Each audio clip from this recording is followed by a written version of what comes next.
এইটো বহু প্ৰাচীন এটা শিলৰ গুহা। ইয়াতে চাবলগীয়া কি কি বস্তু আছে? চাবলগীয়া আমাৰ গুহা আছে, ভাল আছে।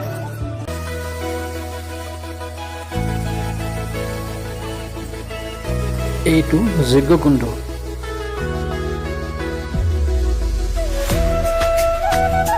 চাৰিওদিশে গছ গছনিৰ আগত শ্যামল এক মনোৰম পৰিৱেশ আৰু কাষেৰে বৈ গৈছে মহাপাগৰ।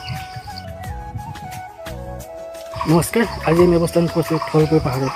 আজি আমি দৰ্শন কৰিম ধলপুৰৰ প্ৰাচীন শিৱ মন্দিৰ আৰু ইয়াত থকা শিলৰ স্থাপত্য।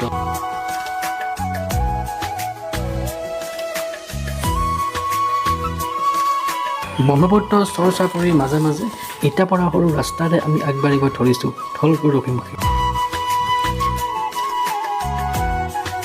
গৰুখুটি ৰূপহী হাটৰ পৰা প্ৰায় 3 কিলোমিটাৰ আহি আমি পাই গ'লোঁ গৰুখুটিৰ বহুমুখী কৃষি প্ৰকল্পটি। এই গৰুখুটিৰ বহুমুখী কৃষি প্ৰকল্পটি অসম চৰকাৰৰ নিয়ন্ত্ৰণাধীন।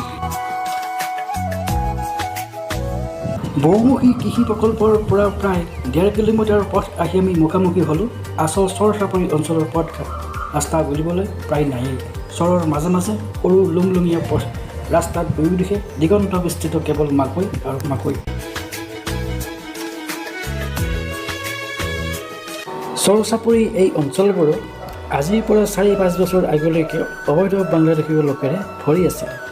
পাছত 2020-21 চনত অসম চৰকাৰে এই বাংলামূলৰ লোকসকলক উচ্ছেদ কৰি এই সমগ্ৰ অঞ্চলটি মুক্ত কৰে। বৰ্তমানো সেই লোকসকলৰ ঘৰবাৰী গছ-গছনি চিন-চাপবোৰ আছে।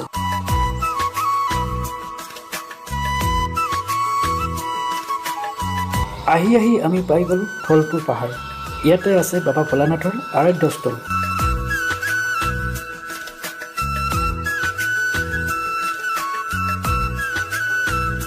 অৱশেষত আমি আহি পাই গ'লোঁ ধলপুৰ শিৱ মন্দিৰৰ মূল তোৰণ। বাহিৰত অৱস্থান কৰিছে নন্দী মহাৰাজ।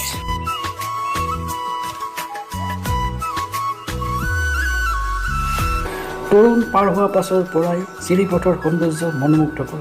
নীল আকাশত ক'লা বগা মেঘৰ আনাগোনা, তলত সেউজীয়া পাহাৰী বনভূমি আৰু তাৰ লগতে ছায়াময় সৰু চিৰিপথ। সঁচাই অপৰূপ সৌন্দৰ্য।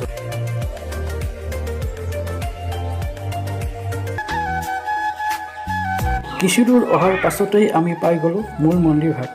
পুৰণা মন্দিৰৰ ঠাইত 2021 চনত অসম চৰকাৰে এই নতুন মন্দিৰভাগ বনায়। মূল মন্দিৰৰ ভিতৰত স্বয়ং মহাদেৱৰ জাগ্ৰত মূৰ্তি অৱস্থান কৰিছে। আমি স্বয়ং মহাদেৱক পূজা আগবঢ়াই একান্ত মনে প্ৰণাম কৰিলোঁ।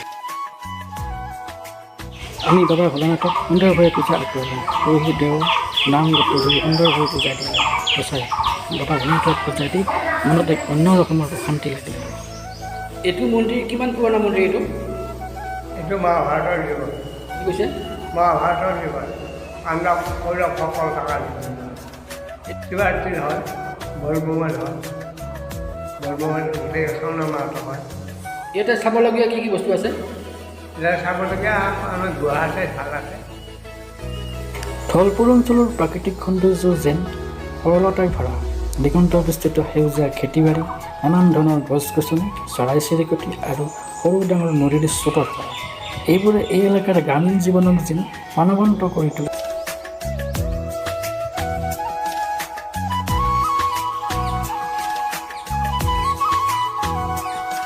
ইয়াৰ চাৰিওদিশৰ পৰিৱেশে যেন মনত এক অনাবিল প্ৰশান্তি আনি দিয়ে। ইয়াত যেন প্ৰকৃতি আৰু আধ্যাত্মিকতা একেলগে বিৰাজমান। সঁচাই অন্য ৰকমৰ এক সুন্দৰ ঠাই।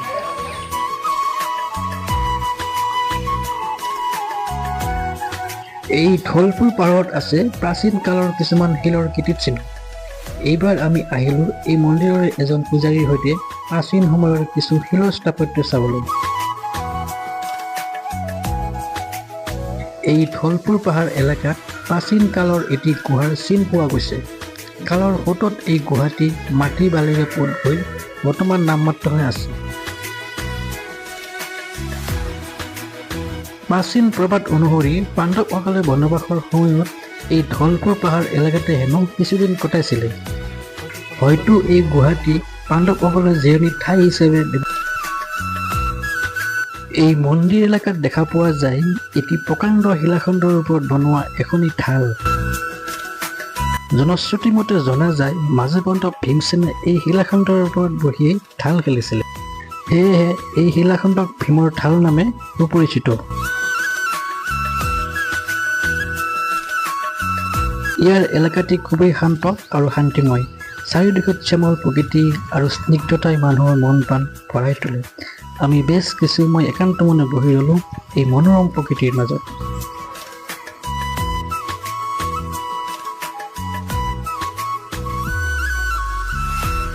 এই ধলপুৰ পাহাৰ এলেকাৰ শিৱ মন্দিৰৰ স্থানটি বহু প্ৰাচীন বুলি অনুমান কৰা হয়। বৰ্তমান সময়ত ইয়াতে খনন কাৰ্যত উদ্ধাৰ হৈছে প্ৰাচীন কালৰ শিলত কটা ভাস্কৰ্যৰ কিছু নিদৰ্শন। এইবিলাকে প্ৰমাণ কৰে এটা সময়তে ইয়াতে সুন্দৰ মন্দিৰ বা ভৱন আছিলে।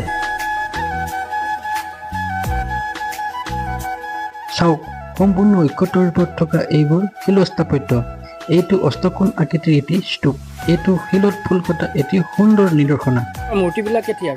সেইবিলাক বহুত দিনৰ মূৰ্তি। ইয়াতে মানুহ কেতিয়া বেছি হয়?